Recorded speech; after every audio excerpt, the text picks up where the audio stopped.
this wonderful webinar one more time with the Foreign Correspondents Club of South Asia. And with me joining us is, of course, Mr. S. Venkat Narayan, the President of Foreign Correspondents Club of South Asia. And we are very fortunate to have with us Dr. SANGAY. He leads the Government-In-Exile for Tibet. Thank you very much, Dr. LOBSANG SANGAY, for joining us. Thank you. And I would now request Venkat to please start the formal proceedings. And then later, after Dr. SANGAY has spoken, then we'll open it up to an interaction. Venkat, please. Thank you, Munesh. A warm welcome to you, Dr. SANGAY, to the FCC South Asia webinar number 6. And thank you for accepting our invitation. This is a grim situation. The armies of India and China are, eyeball to eyeball kind of confrontation along a 1,000-kilometer long line of actual control from Sikkim to Ladakh. And the situation appears to be pretty grim, and Indians are saying that the Chinese have crossed the LAC and they are making claims which they never did in the past. And there has never been a serious effort by the Chinese to actually have a fixed border between India and China. As you know, we never had a direct border with China until they forcibly occupied Tibet in 1950. And Mao Zedong and his other colleagues have been saying that Tibet is the palm, and Ladakh, Sikkim, Arunachal Pradesh, Nepal, and Bhutan are the fingers. Does that mean that they are hoping to occupy these places sometime in the future? Is that the idea? And what is the status of negotiations between Tibet and China? The last thing one heard was 10 years ago that a delegation from His Holiness went to Beijing. After that, we have not really heard anything. So how do you look at the tension that exists between the armies of India and China, two nuclear armed powers, which are face to face there, and situation appears to be pretty grim? What are your views, Dr. SANGAY? You will kindly speak for about 10 to 15 minutes. After that, we will have a Q&A session. Dr. SANGAY, it's yours now. Thank you very much, as Venkat Narayan ji and Munish Gupta ji, for hosting me. It's good to be on your club, even though we are doing it through online. So it's irony that Tibetans, 80,000 or so, we escaped to exile far away from Beijing, thinking we will be physically, at least, far away from Beijing, that they cannot do us anything physically, even though 6 million Tibetans are suffering. But the coronavirus, which originated in China, which spread from China, is infecting Tibetans, and several Tibetans have died because of it, in New York and Europe. So we can't escape the clutches of, Chinese influence, so to speak, anywhere in the world nowadays. So it's a great privilege to be invited to the Foreign Correspondents Club of South Asia. I was given the title, "Is Tibet really responsible for China's troubles with India?" Obviously, I would like to make the argument that no, Tibet is not responsible. Having said that, Tibet is the factor why there is tension with China. Now, as you rightly said, Mr. Venkat Narayan ji, that India never had an inch of land border with China. Tibet always acted as the buffer zone, a zone of peace between the two of the largest populated countries, India and China. For 2,000 plus years, there was a perpetual peace between India and Tibet, mainly because, Tibet was zone of peace. And even, it's said that a minister of Tibet wrote a letter or petition to the Indian government that the Chinese army is invading and occupying Tibet. Please support us. If you don't, at the moment we have only 75 to 100 Tibetan policemen or soldiers bordering the providing the security at the border between India and Tibet. So that's from Ladakh all the way to Arunachal Pradesh. Only 75 to 100 sepoys from the Tibetan side. That's all we have. If Tibet is occupied, India will be under pressure. The Chinese army will come to the border of India and will face all kinds of tension, as you rightly said. So unfortunately, Tibet was occupied, and after 60 years, border incursion continued to take place, and it becomes more violent. Unfortunately, 20 Indian Jawans have been killed, and many more injured. So this is the tension at the moment. Now, I would, instead of giving you so many factors and reasons, because most of you are journalists, I will focus on one document and trying to illustrate how the occupation of Tibet has led to all this tension. So now let me go to this issue. Let me go to the document called Panchsheel. So similar convention was signed between the Prime Minister of Tibet, Lunshin Chatra, and the British representative, Sir Meg Mohan. So similar convention between Pakistan and India is very well known, but the similar convention on Tibet is not well known. So at that time, on the sideline, a trade agreement was also signed, which was to be renewed every 10 years. So the trade route and the pilgrimage route was in that agreement, and then it was renewed every 10 years, 24, 34, 1944, between Lhasa and Delhi.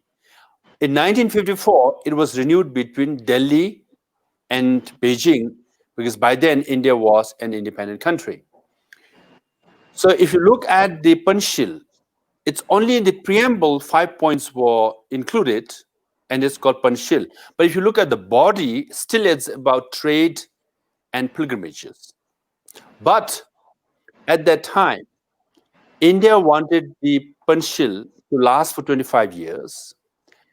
China wanted to last only for 5 years, and later they agreed to last for 8 years. So the Panchsheel, the document for trade and tranquility between India and China, had planted the seeds of betrayal or treachery. So after 5 years, Tibet was occupied in 1959. After 8 years, 1962, war between India and China happened. And during that time, 54 to 59, even the Chinese government used Shanghai to Calcutta route to ship a lot of arms, ammunitions, and supplies to be sent to Tibet. In short, 62 war, supplies for Chinese army was provided through Shanghai and Calcutta seaport through the Sikkim Natula Pass inside Tibet. So what I'm trying to say is that after losing Tibet, even the Panchsheel agreement, which was supposed to provide peace and tranquility between India and China, was betrayed, and the war took place. So for thousands of years, the relationship between India and Tibet was very strong. Religious point of view, spiritually, Buddhism came from Tibet, India. Our script, Kaka Kanga, Cha Cha Chanya, came from India to Tibet. Our culture, our values have more influence from India than from China. So we got the best food from China, and the dresses that we wore, we got from Mongolia. Other than that, most of our influence were from India. But when Tibet was occupied, unfortunately, at that time, even though many Indian leaders like Sardar Vallabhbhai Patel and Dindayal Upadhyaya and Kripalani all spoke to support Tibet at that time, but Indian government at that time felt that forming a closer relationship, diplomatic relationship with China will, in the end, benefit India more than supporting the cause of Tibet. Even though all the humanitarian assistance was provided after His Holiness Dalai Lama and 80,000 Tibetans came to India. But that belief was betrayed in 1962 war, 1967 war, and 2017 Doklam, and and then recently in the Galwan Valley in Ladakh as well. You can see that. So what we've been trying to say is that Tibet is very important for geopolitical reasons, historical reasons, and our experience is extremely important for India and for South Asia, because now what you see after the occupation of Tibet, as Venkat Narayanji said, is the palm and the five fingers, they are coming after Ladakh, and they are influencing Nepal, and then less so in Bhutan, and then in Sikkim and Arunachal Pradesh. So not just these areas, but also from this ocean front, from Maldives to Sri Lanka to Bangladesh, and obviously with Pakistan. So India is in some way surrounded from the top, also from the bottom, and from other side too. So all this happened after Tibet was occupied. So it's very important to have a solution to this issue. One must address the Tibet issue. So China says Tibet is one of the core issues. And India should say the same. And for all these reasons, and Tibet is one of the core issues as well. Now, one thing also I want to go back to Panchsheel, because when Panchsheel was signed, and especially when His Holiness Dalai Lama came to India in 1956 to attend the 2500th anniversary of Buddha Purnima, Chinese Prime Minister Zhou Enlai visited three times, asking the help of Indian government to send His Holiness Dalai Lama back to Tibet. And at that time, Indian government was assured that genuine autonomy to the Tibetan people will be provided. No reforms will be implemented without seeking approval of the Tibetan people, and the status and the authority of Dalai Lama will remain the same, and everything will be done peacefully. Now, all these assurances given to the Indian government were violated in 1959 because it was violent repression, occupation was violent, and the genuine autonomy that was promised was never implemented. So what you see in Hong Kong, clearly is the violation of one country, two system, is exactly what happened in Tibet, because we were promised one country, two system, so to speak, with the 17-point agreement, which was signed in May 23rd of 1951. So all these documents, promises to Tibetans and promise to Indian government were not implemented, and we were betrayed and we lost our country. Now the Chinese army has come right to the border of India and to the surrounding countries, and not just geopolitically, but also from environmental point of view. Tibet acts as the water tower of Asia. All major rivers of Asia, Indus, Satluj River, which are vital to Kashmir and Ladakh, and also Brahmaputra, which is vital to Northeast, especially to Assam.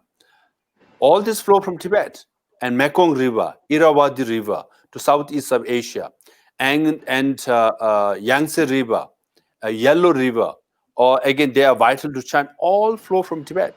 And, Tibet is the source of fresh water to South Asia, Southeast Asia, and East Asia, particularly China. Unfortunately, China has not signed the UN Convention of Water Sharing. So China is not bound to share water with its neighbors, and China might divert rivers towards, from Tibet to Chinese regions. So this is also much talked about. If that happens, it will be catastrophic to the whole region. And finally, China controls lots of mineral resources. For example, we have Tibet has the gold, copper, second largest copper mining in Asia. It's in Zomda region near Kongbo, and uranium, especially lithium. It is reported that 70% of lithium of China comes from Tibet. Now, lithium is used in every battery that you buy of Chinese products, from any gadgets, right? Extraction of lithium is very complicated. You have to use a lot of chemicals. So you poison Tibetan soil, you poison Tibetan river, you poison Tibetan air, and extract lithium, and you don't pay Tibetan people anything. And at free of cost, you extract lithium of Tibet and make batteries for Chinese gadgets. That's why Chinese gadgets are so cheap. Also, 90% of rare earth of the whole world comes from Inner Mongolia, from Mongolia. Now, China controls it. Chinese company, which mines all this rare earth and use it for any kind, and rockets, satellites, and missiles. You have to have rare earth. You use it, right? And then the Mongolians are not paid anything. Now, the Chinese company pay 1/10 of the price a foreign company pays. So American or Indian company goes to China and buys rare earth, you have to pay 10 times the price. So obviously, Indian manufactured goods or any other country's manufactured goods will be far more expensive than Chinese manufactured goods and gadgets. That's why they sell it very cheap. So that's why I always say, whenever you use Chinese-made phones, when your battery dies, you should know Tibetan land and Tibetan environment and Tibetan culture is dying. That battery symbolizes that, because you get this Tibetan lithium battery in Chinese gadgets. So now why I say this is, India is flooded with Chinese products. And many people are buying it because they say it's cheaper. It's cheap mainly because this is Tibetan lithium and Mongolian rare earth. So for all these reasons, Tibet is very, very important for whole of South Asia, particularly for India. So hence India paid a huge price after the occupation of Tibet. Yes, many leaders, in 1950s in the parliament debated the Tibet issue. Sardar Vallabhbhai Patel included, Jayaprakash Narayan, Ram Manohar Lohila, all spoke about Tibet. And unfortunately, their points of views were not implemented. And the price that we pay continues even today. So hence, I want to conclude by saying, yes, loss of Tibet, occupation of Tibet is the reason why there is tension between India and China. Thank you very much. Well, Thank you very much. Sorry, Venkat. Thank you, Dr. Sangay. We have heard a great deal from you. I didn't realize that you are also a lawyer by profession. I am told by hundreds of your compatriots, Tibetans who live around the world and who have chimed in, who have actually joined with live comments. I mean, I'm talking about from the US, Canada, even South and Latin America, Europe, and many parts of the world who are with us. And they are thanking you and thanking us for your comments. So that was very good. I just have a quick follow up on the statement you made, and then we'll move to questions. While India has sort of kept a very diplomatic fine line on Tibet in recent years because of, I guess, the bilateral relationship, and it had started to improve sort of after the 1988 visit of Rajiv Gandhi, then Prime Minister, to China. Where do you think this Tibetan issue stands between India and China today? Is it a forgotten issue now? And secondly, what would happen if a trilateral dialogue would take place today? Would it happen? First of all, would a trilateral dialogue take place between the government in exile, Tibetan government in exile, and the Chinese government in India? The Chinese strategy has always been to suppress the Tibet issue, and then make it disappear. And then that's why, wherever they go, they try to make it a point that raising Tibet issue violates one China policy. But on the contrary, what we say is we follow middle way approach, which seeks genuine autonomy within the framework of the Chinese constitution, so it does not violate one China policy. And American government agrees with that, because after 2000 July meeting between President Obama and His Holiness Dalai Lama, President White House had issued a statement saying, yes, they follow one China policy, but also support middle way approach. And again, they have issued another statement. So, the American government supports middle way approach for the Tibetan people and also endorses one China policy. So, based on which we want to have dialogue to solve the issue of Tibet. So here, India has a role. As I said, when Panchsheel was signed, when His Holiness Dalai Lama visited India in 1956, Chow Enlai himself came 3 times to India, assured the government of India that genuine autonomy will be provided as we promised in the 17-point agreement. Reforms will be introduced only after seeking of the consent of the Tibetan people, and authority and status of Dalai Lama will be respected. All these promises were made to the government of India. Now, government of India can say, yes, we have the largest Tibetan population in exile in India.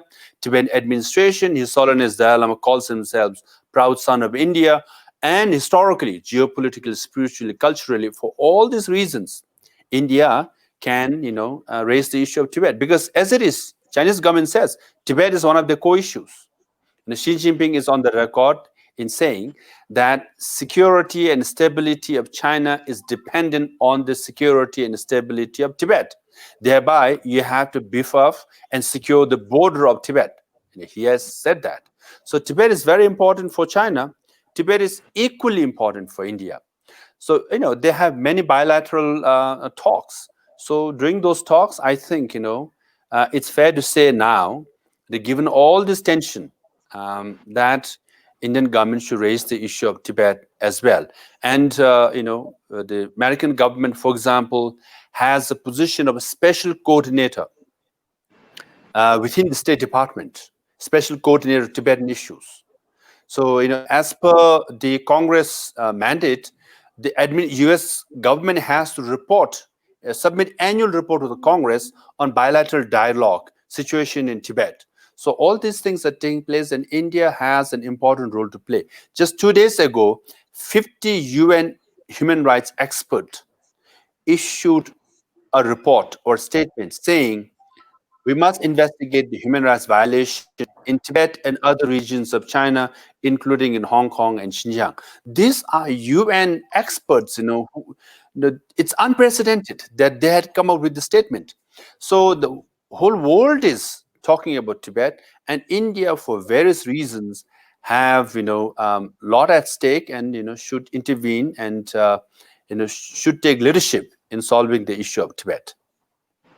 We have a first question from one of our members, esteemed members, Ashok Sharma, and he's asking you, what is your position in the current standoff between India and China? We have heard on one of the webinars that we held on the India-China situation, where Dr. Subramanian Swamy said that there's good likelihood of a war. And if there has to be war, we have to go to war, and we'll win that war, but we can't let them take our territory. What is your position, Dr. San? We follow Gandhian ahimsa. His Holiness Dalai Lama preaches ahimsa and non-violence, and he is not just guru, but mahaguru on karuna and mahakaruna.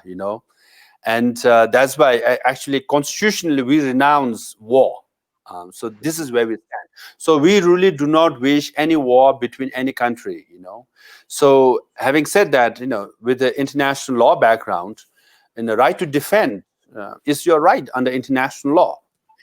So if you go by world history, India has not been an aggressor. So at the moment, the border incursion is taking place from the Chinese side. So again, as I said in my opening statement, 3,488 kilometers long border between so-called China and India was never there. It was between India and Tibet. Not an inch of land was the border between India and China. Now, India fell, as you said, the Rajiv Gandhi's visit in 1988 and 2003 visit of Bajpayee ji, and Nehru was the first one to visit China. So, and Modi ji also visited, and other prime ministers visited. All along, they thought, through this visit, through this talk, through the assurances given by the Chinese government, somehow we will have peace at the border. At least not during when the coronavirus pandemic is spreading, and it has created a crisis globally, and India in particular. India doesn't need any other headache, right? But this is happening. So, you must learn, what the Chinese government is capable of. Especially now, both of you have, diplomatic backgrounds. So in October of 2019, Xi Jinping visited Tamil Nadu and met with Prime Minister Modi ji, and both signed, many agreements, and one agreement was that 2020 is the 70th year of diplomatic relationship between India and China. So they will have 70 major activities and events to celebrate the diplomatic relationship, right? In a nutshell, which means in 1950, when very few countries were willing to recognize China, India said, okay, goodbye to Taiwan, and said, we will recognize you. India was one of the very few countries, early countries, recognized China. So China should be very thankful for the diplomatic relationship. And later, India went on to support China's membership in the UN Security Council, right? So this is the year where China should be thanking India. And they promised to celebrate with 70 major activities, right? Now, 70th anniversary of diplomatic relationship, which India did so generously to China 70 years ago, is returned not with the help on coronavirus, but with incursions and bloodbath and killing of Indian Jawans. So this is a sad commentary which we have seen. For us, it's deja vu all over again. All the promises made to us were betrayed. So we learned it 60 years ago, and it's time that India should also learn from this. But a follow-up question. You didn't answer my question on whether there could be ever or should be ever a trilateral dialogue. But one of the persons here, Vinita Pandey, has commented that it is said or believed that His Holiness Dalai Lama has been soft on China. He seems to be in a mood of compromise, while some Tibetans still remain aggressive. So, is there rethinking among Tibetans to strike a compromise with China to get autonomy of Tibet while still being under China? Or Tibet wants to be only an independent country? Now, in the last 60 years, right, so it has evolved, yes, for pragmatic reason, because China dictates or demands one China policy. And they say sovereignty and territorial integrity of China cannot be compromised. And as per UN Charter, in Article 2, Section 4, also says member states, territory and sovereignty cannot be challenged by another member state, right?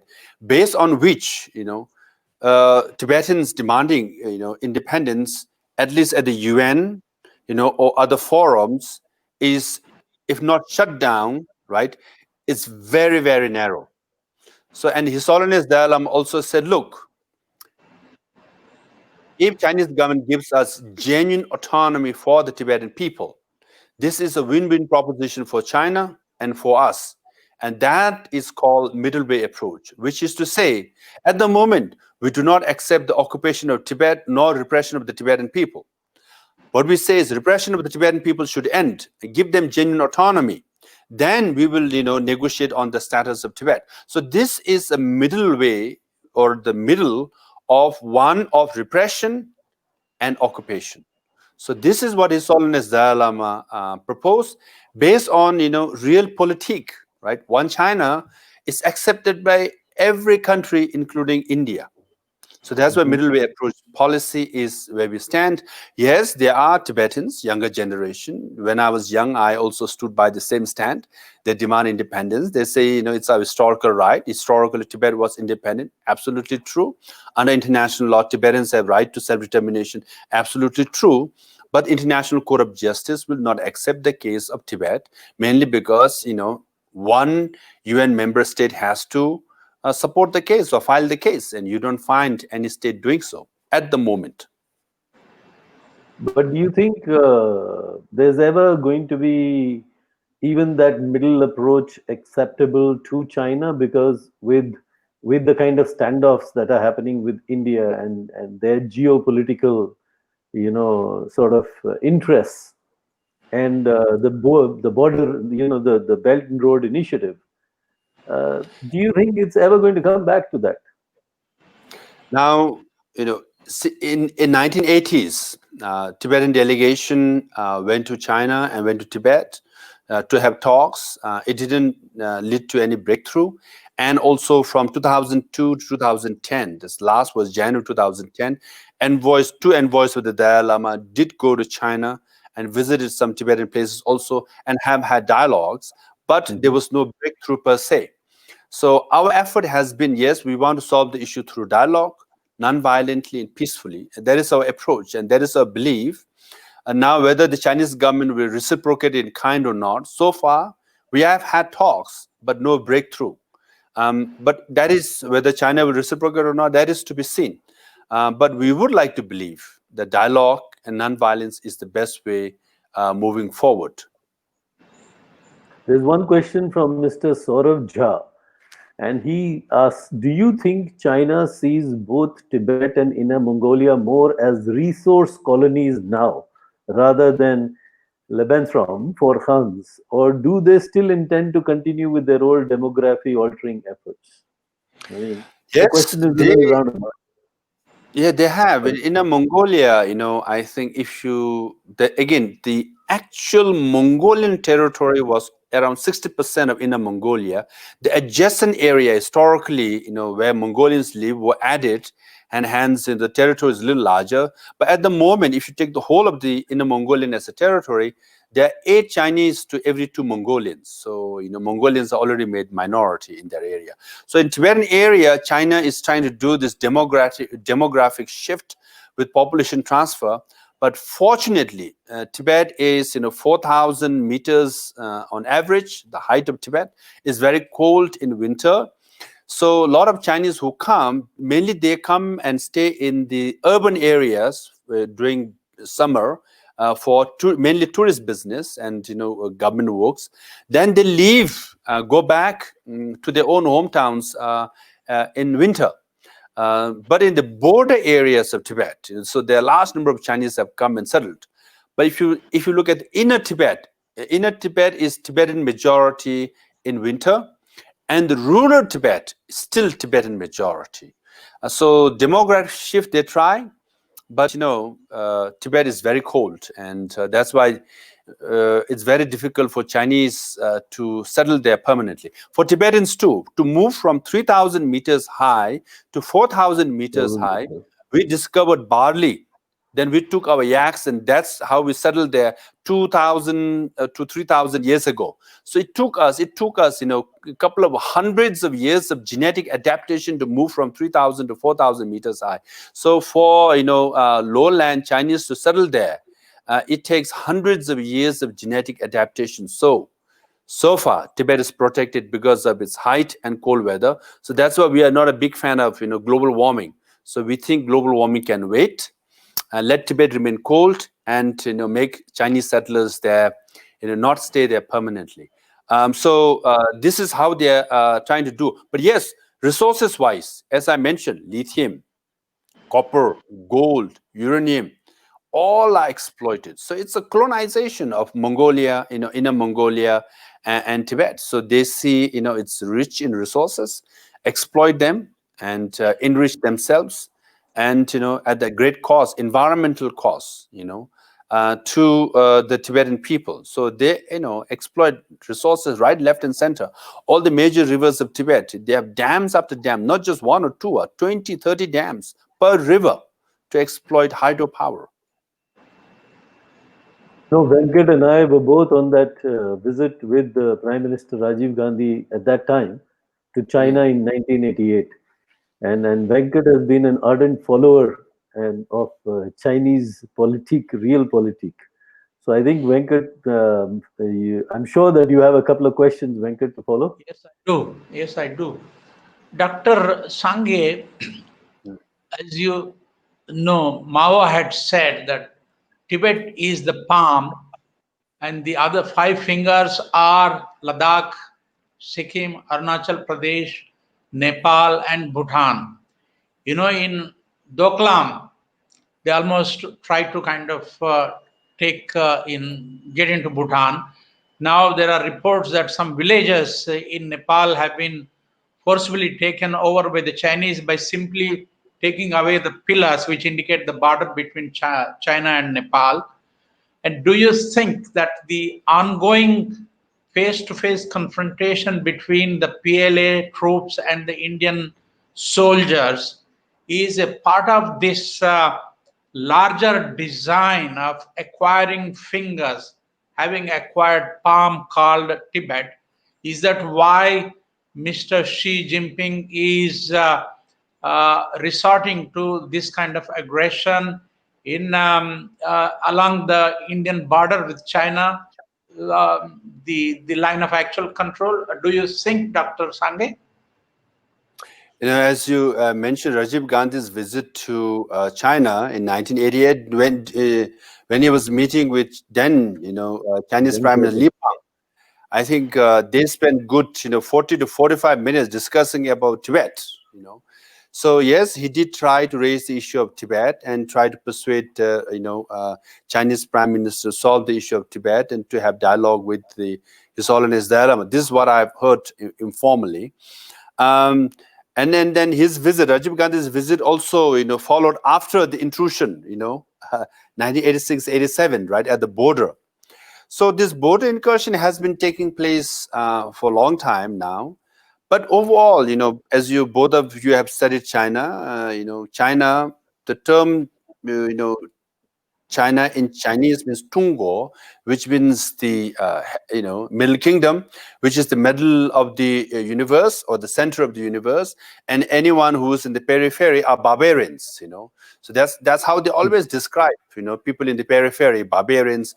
They built a Great Wall of China. That was the border of China.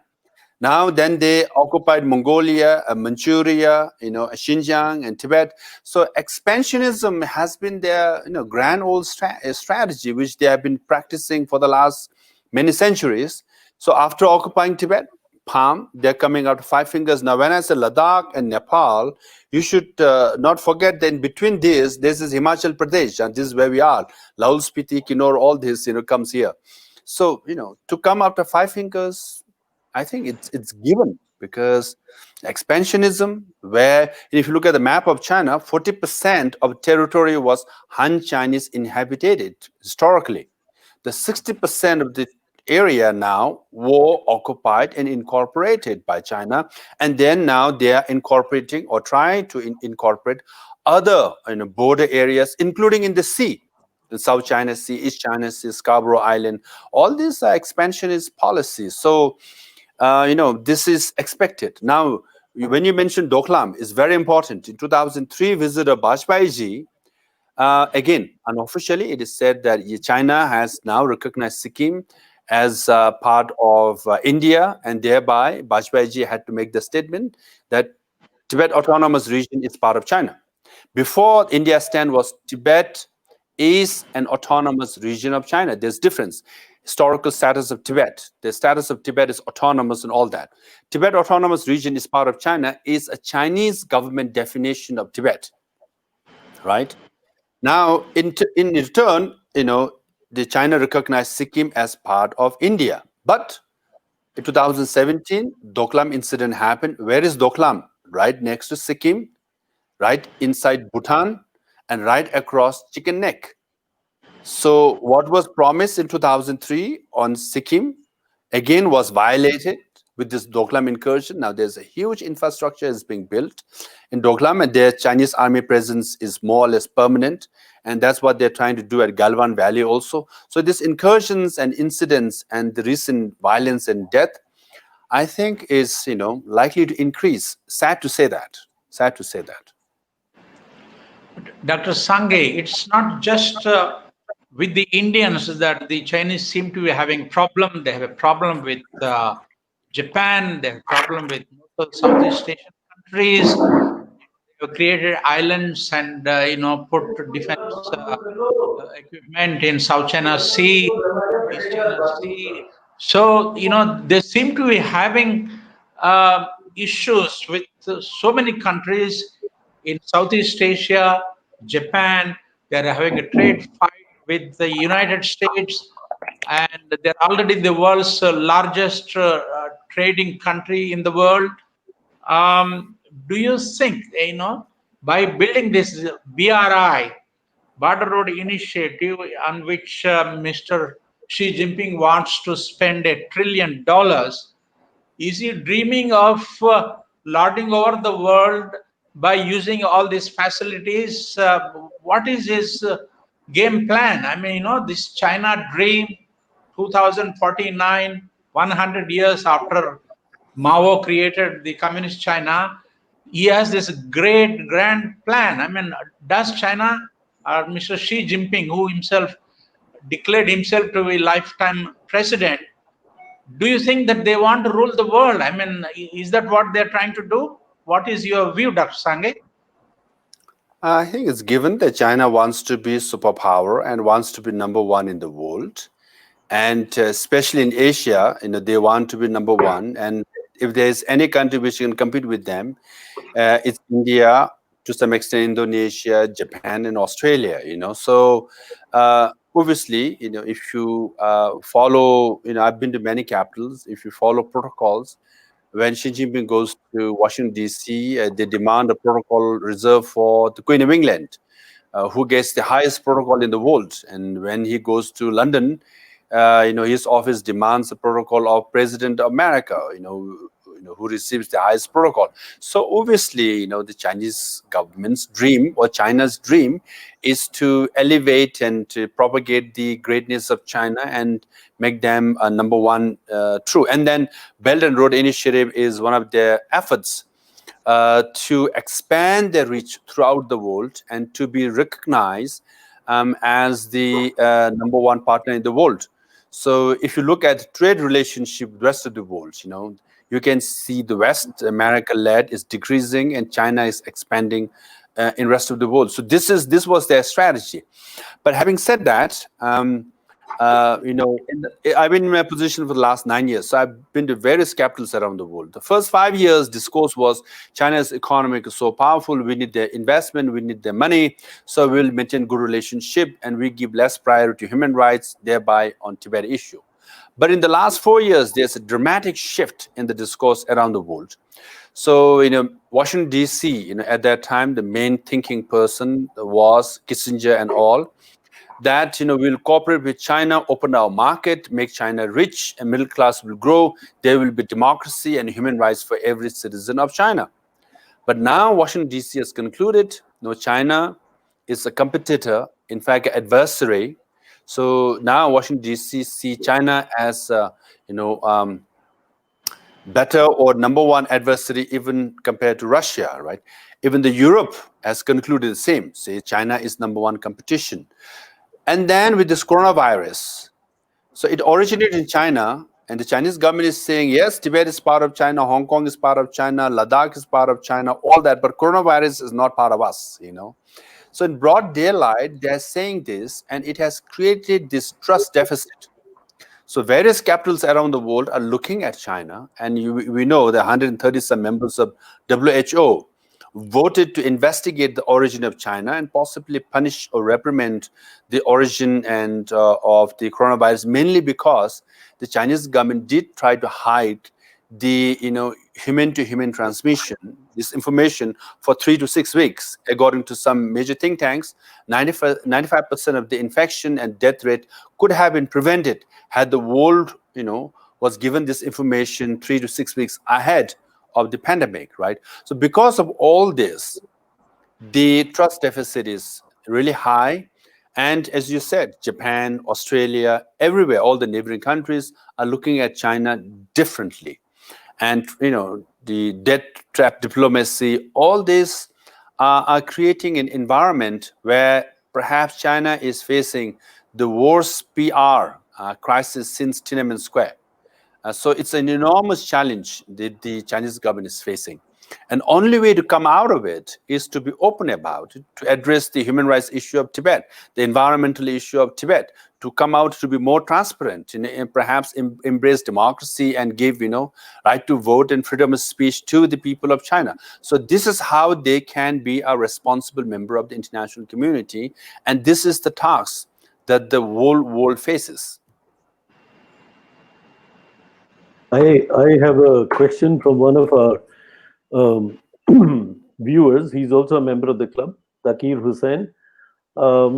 He wants to know, we talked about this trilateral dialogue possibility and the middle approach, but is the government of Tibetan exile making any sort of approach to the Chinese to talk? Is there any via media sort of approach besides going through India, or are you expecting India to take the lead?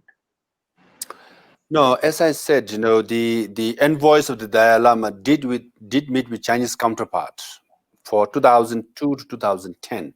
The last meeting was January of 2010. So since I came to my position in August of 2011, 16 months have already passed since that talk collapsed or the envoys could not visit Beijing. Now, at the moment, as His Holiness Dalai Lama says, we are always open.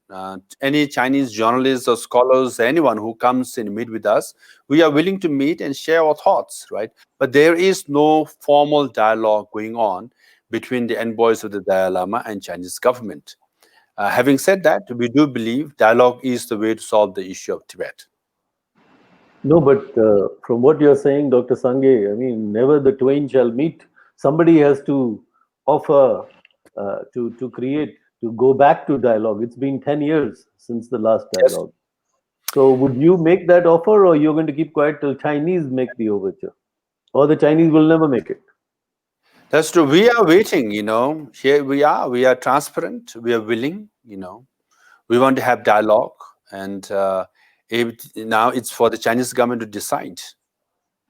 No, but you also alluded to the fact that India has adopted the Chinese definition on Tibet. So India doesn't seem to be in a position now, or wasn't going to take a stand and start this process of dialogue. So you're just going to keep waiting because China doesn't seem like interested in the dialogue.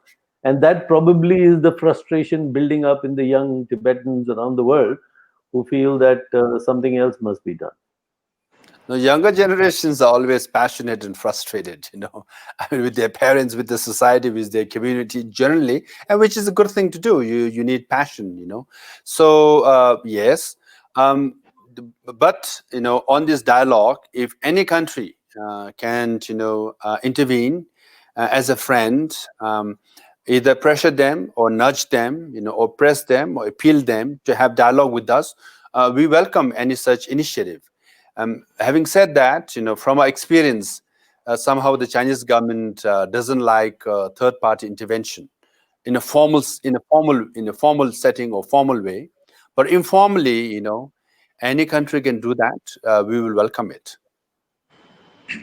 One more question from one of our esteemed managing committee members. His name is Mr. P.M. Narayanan.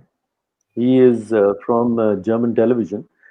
He says that China is gradually changing the very, some substance, ethos, history, traditions of the Tibetan culture. And it doesn't seem to stop. I mean, what will happen? What will remain? How will you preserve it? Just sitting in India in Dharamsala or through people around the world? Cultural assimilation has been their age-old strategy, and that's what they did when they invaded Tibet. Often people say that, during Cultural Revolution, so many cultural institutions in China were destroyed, so were in Tibet. Not true.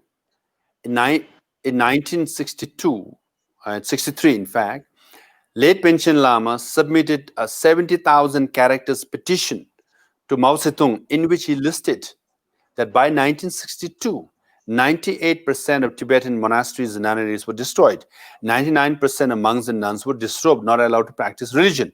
And the destruction of monastery it takes place even now. Larungar monastery was destroyed just a few years ago. Yashingar nunnery was destroyed just last year.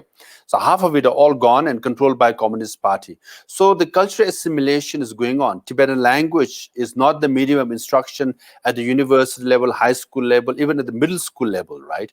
So Chinese is the medium of instruction. So they want to assimilate. They're trying to encourage intermarriages between Chinese and Tibetan people. But all these efforts are taking place, but intermarriages very few. So they are trying. Having said that, first in exile, after we came to exile, we rebuilt all our major monasteries and nunneries in India and South Asia. Now it has spread all over the world. So from complete destruction, we have rebuilt and revived our culture, our identity, our civilization in exile, back in Tibet too, in social and private space. Government policy still is to destroy. But in private setting and social space, monasteries are being rebuilt, nuns are joining, monks are joining, our civilization, our identity is still strong. So this struggle of assimilation and revival will continue. But in the end, we know we will prevail because, Buddhism is 2,500 years some old. It has gone through many centuries and it has still survived. And communism is 100 some years old. Compared to Buddhism, is just young infant. So competition between the two, we know we will prevail because Tibetan civilization based on Buddhism. Couple more comments. One, I guess one of your fans says that you are so good, Dr. LOBSANG SANGAY, that you should speak on TV channels very frequently, and particularly so now. So please take that suggestion. Sure. A second question from somebody is from Chen Wang. I think he addresses you as Mr. President. He says, please appoint 2 or 3 representatives of Tibet, like how the previous, I guess, committee always appointed. The representatives are very important for exile government, or at least to negotiate between Tibet and China.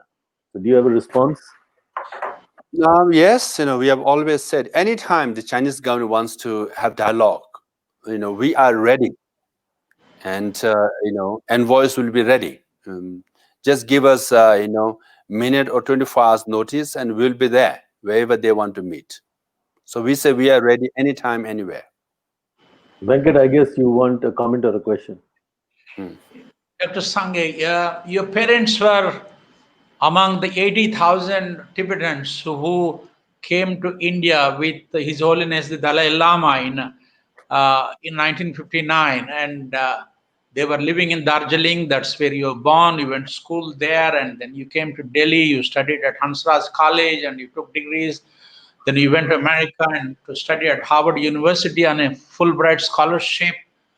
And you lived in America for 15 years. Now you have an American passport, but you're also the president of the Tibetan Government-In-Exile. Have you ever been to China? If you have not, would you like to go and visit Tibet? If would that be possible? Would you consider writing a letter to Mr.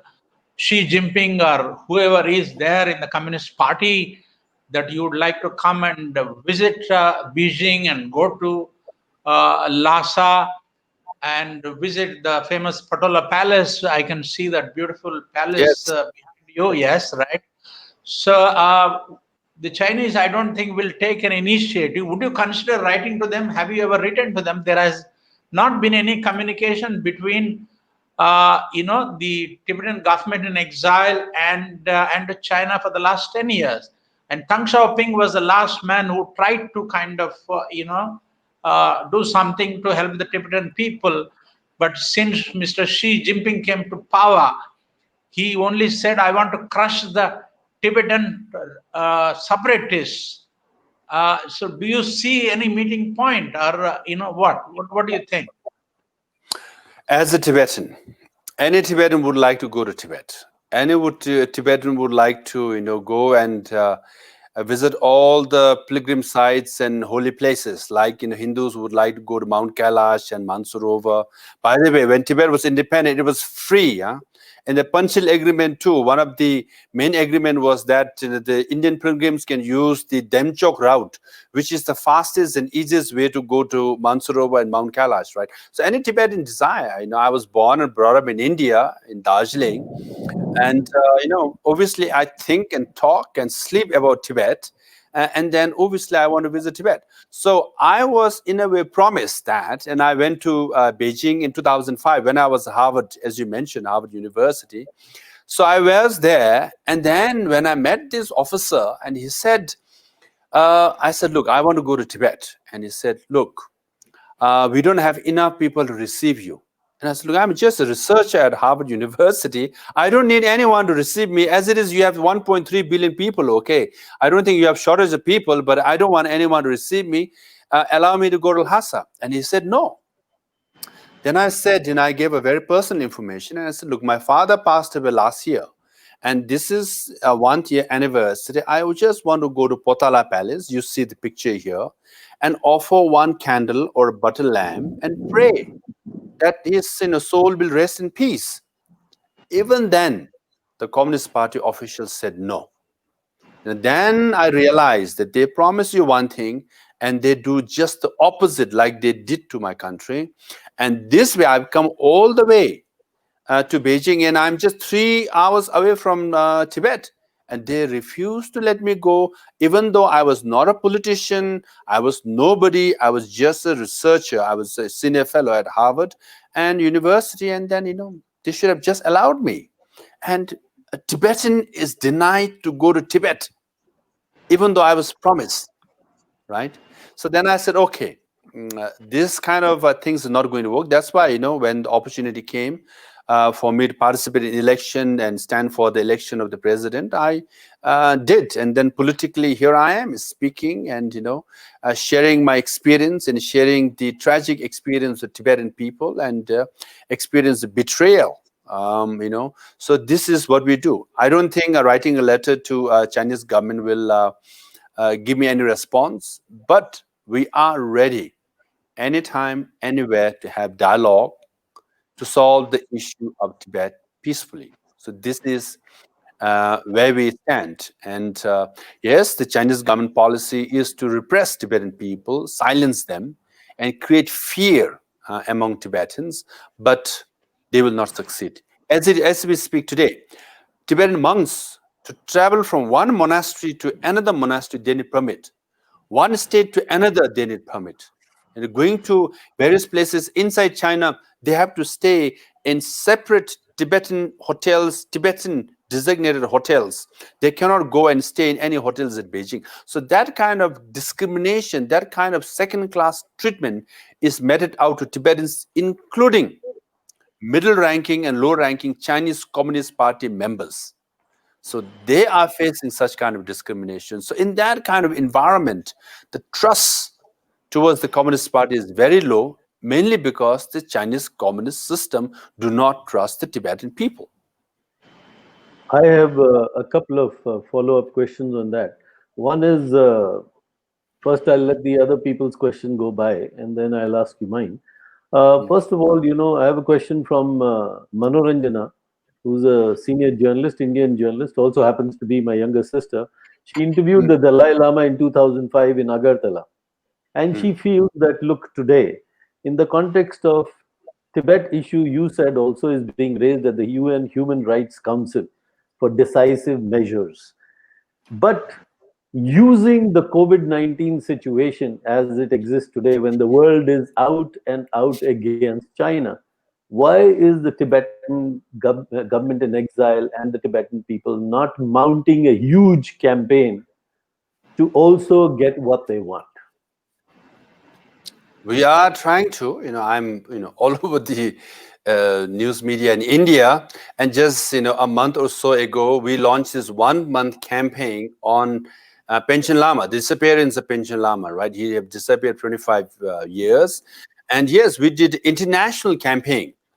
And, it was covered in BBC, CNN, and New York Times, and 180 members of parliament, from 15 countries wrote letters, petition to the Chinese government, pressing them to release, Panchsheel Lama, including Mike Pompeo, the Secretary of State of US, issued a statement and tweeted about it. The Ambassador for Religious Freedom of America issued a statement about it, and as I said, 180 members of Parliament issued a statement on Panchsheel Lama. So, month-long campaign, we are doing it, and then now we are doing it here. So, even as I said, the UN human rights experts to issue this statement is unprecedented. So all these things are due to our effort. And because of coronavirus, everything is locked down and shut down. Otherwise, in the last 9 years, I've been traveling all over the world. Every forum, every think tank, every news media, every senator, congressman, members of parliament, we have met. For example, we have, the largest Tibet parliamentary support group in the whole world is in Japan. 152 members of parliament are supporting us in Japan, right? So the second largest is in Czech Republic. And we have a Tibet support parliamentary group in European Parliament, and so forth, right? So it's an international movement, and we are doing the best we can. That's why even after 60 years, the Chinese government wishes that we disappear. So wherever I go, when I went to South Africa, Chinese embassy issued a press release condemning my visit and telling me to get out of South Africa. Look at the arrogance, right? Telling me that I'm disturbing the very peaceful relationship between South Africa and China. When I went to Lithuania, they issued a press release. When I went to University of Toronto to speak, they brought like 50 or 60 Chinese students to protest against my visit. So wherever I go, they bring parallel delegations to counter my visit, right?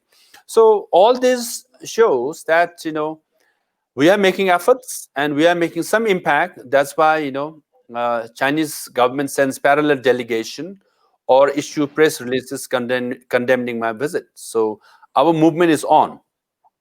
Do you think, in the context of the current standoff and the fact that it became violent between India and China, and the Americans have, of course, taken a position, Secretary Mike Pompeo did issue a statement.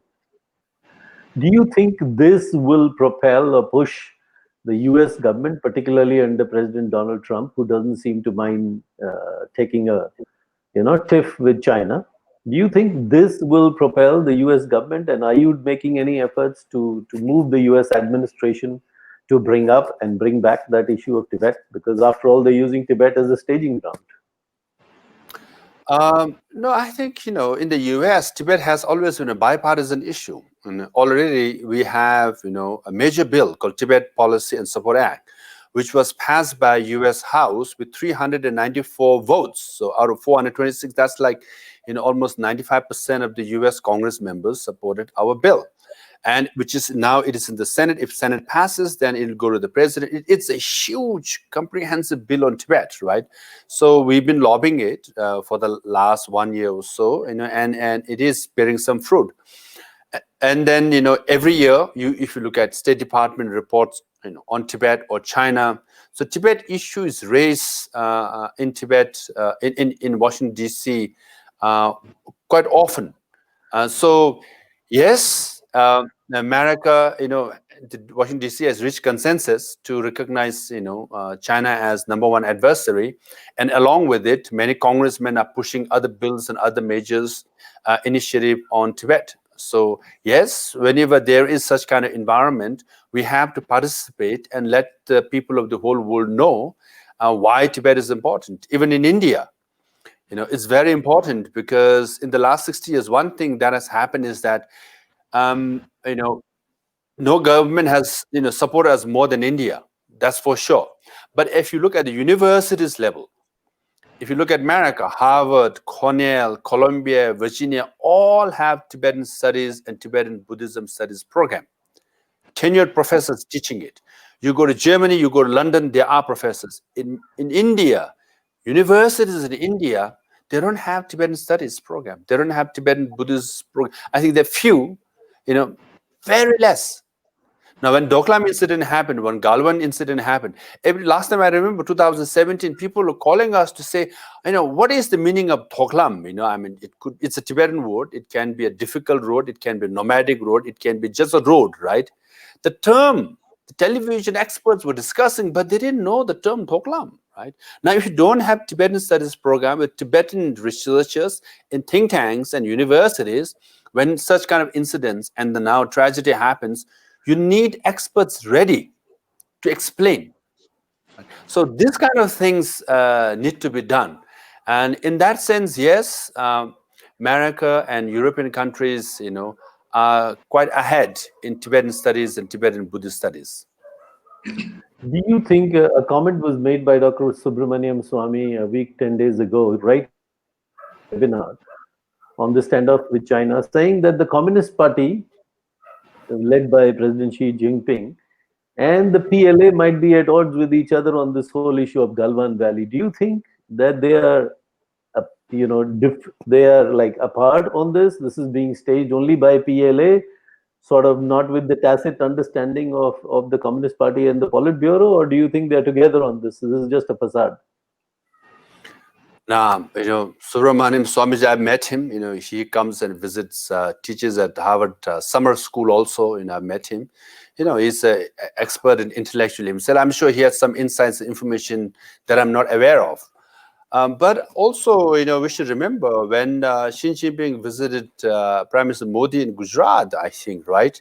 Right at that time, the incursion happened, and at that time, the spin or the theory was that our president was unaware this happened. Now, Galwan Valley happened. If there is any contradiction between the two, President Xi Jinping is both the chairman of the military commission. He has three positions, right? Politically, he's the president of China and the general secretary of the Communist Party.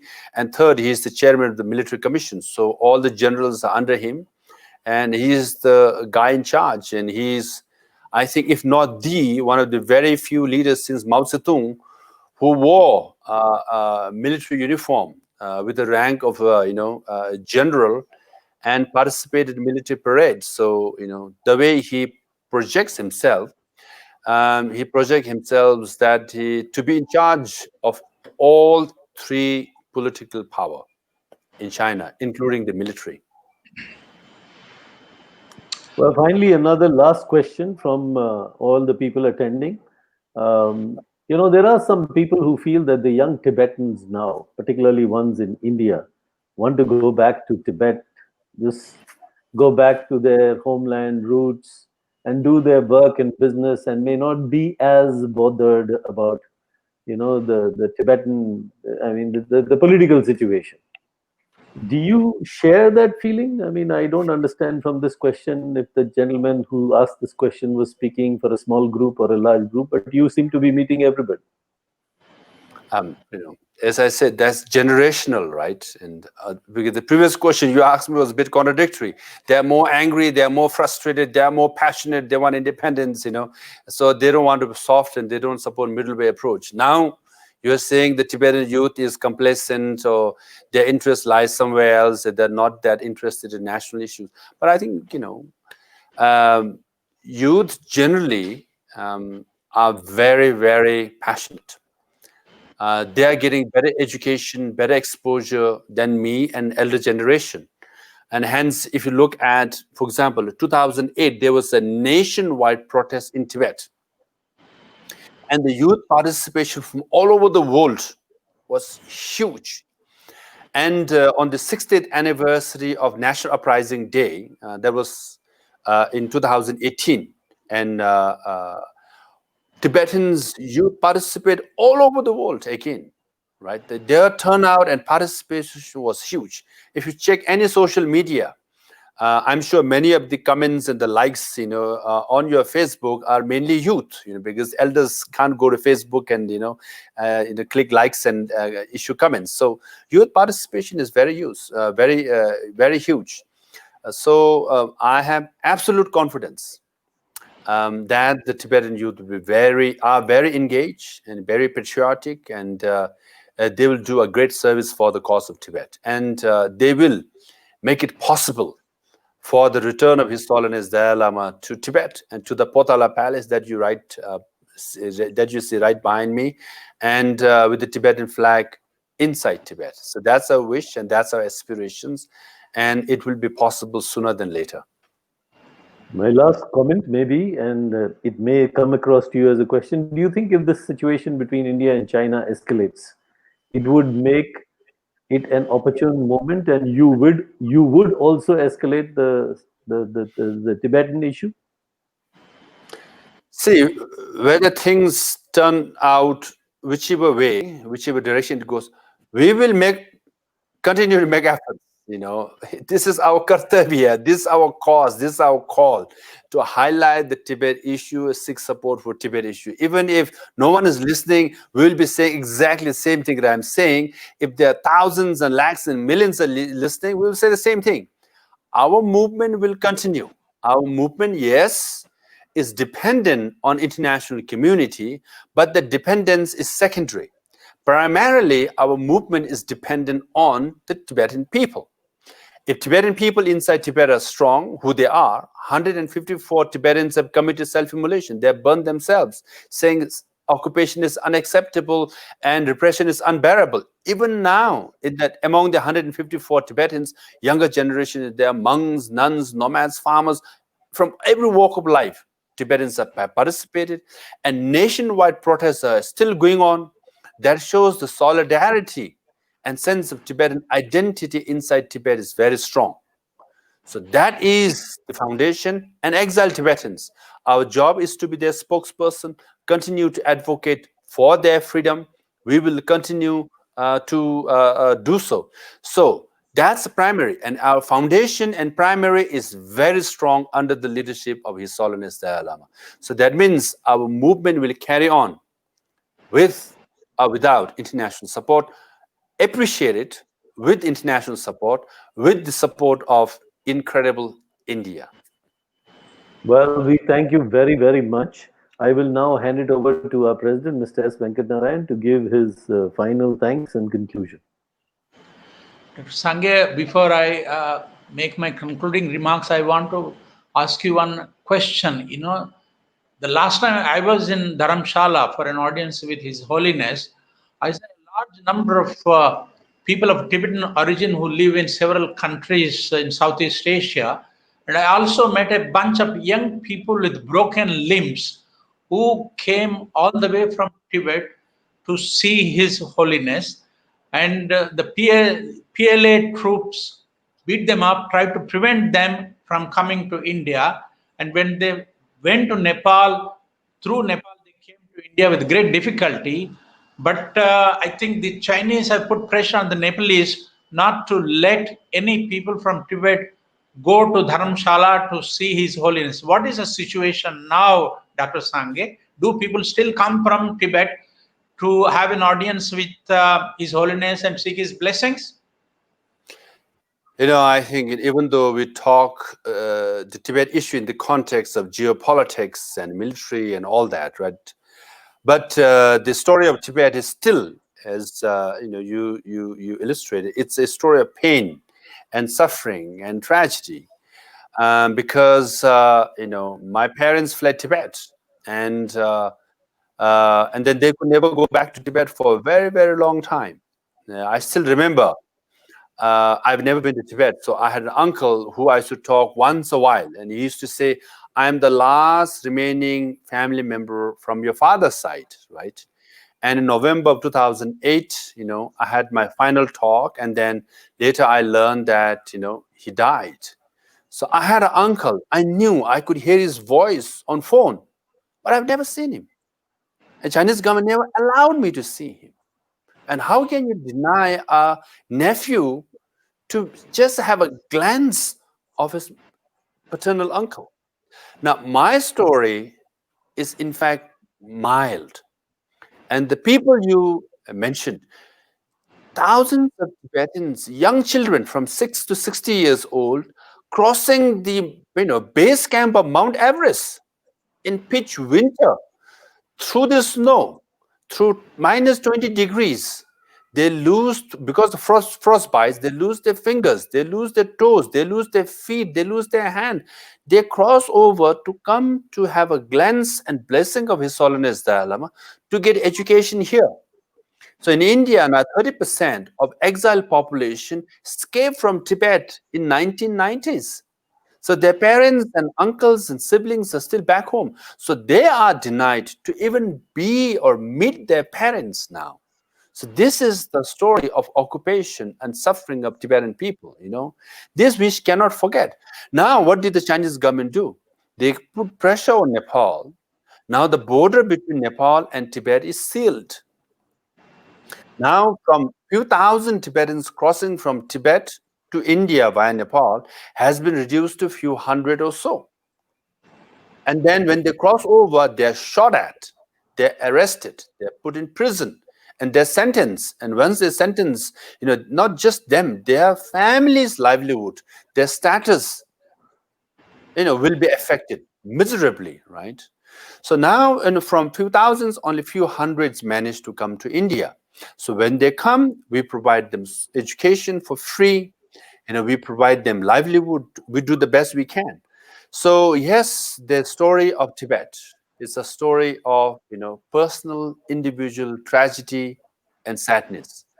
So I remember a story. So after 20 years, a son went to Kathmandu to meet his parents because he had fled to India, and after 20 years.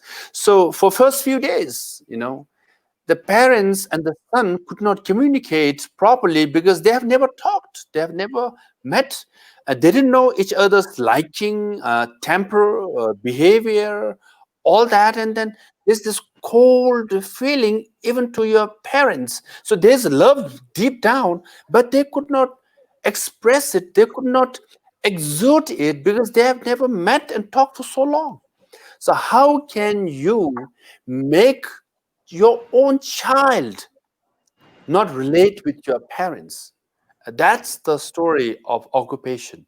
And that's the story of suffering.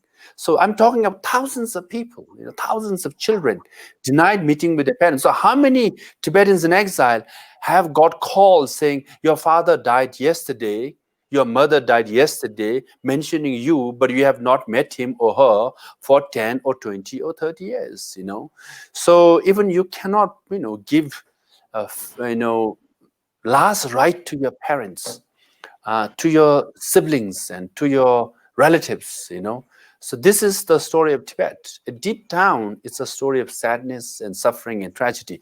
But amidst all these things, we are Buddhists, we are resilient, we are determined. We know ultimately truth will prevail.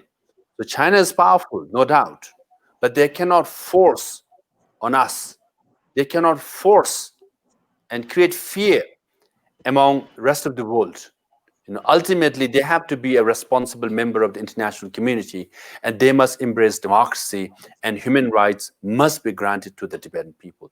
This, we believe, will prevail in the end. And this is the story of the world. Truth always prevails. This is the story of India's independence movement. This is the story of, African Americans in America. This is the story of Nelson Mandela. And, this is the story of Aung San Suu Kyi in Burma. This is the story of Northern Ireland. This is the story of, Berlin Wall. This is the story that human rights and democracy will ultimately prevail, and for which we need the support of the world, and we need the support of India, and we are getting it, and together we will prevail. So we will write one more chapter, non-violence and truth prevail in Tibet. Well, thank you very much, Dr. Sangay. At short notice, you have very kindly agreed to, attend this webinar, and we share your pain, and we feel very sad about it. But your determination to keep your culture going, your language going, and your ability to go back to Tibet someday. We wish you the best of luck, and we look forward to seeing you when you come to Delhi next and visit our club. And we look forward to hosting His Holiness, when he's in a position to talk to us and members of the Foreign Correspondents Club. And I want to thank you and your colleagues, Namgyal, Sonam, and everybody.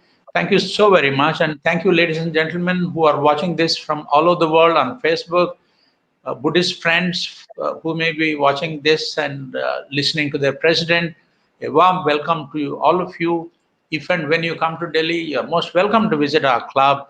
Thank you so very much for being with us tonight. Good night. Thank you, Jan. I look forward to visiting your club. And Mr. S. Venkat Naranji, I'm looking forward to have dosa with you. And Mr. Gupta ji, I'm looking forward to have, chicken biryani. Aloo puri too, in Old Delhi. Yeah. Yes. Both are my favorites. Thank you so much. And we will close this event now. Thank you. Thank you.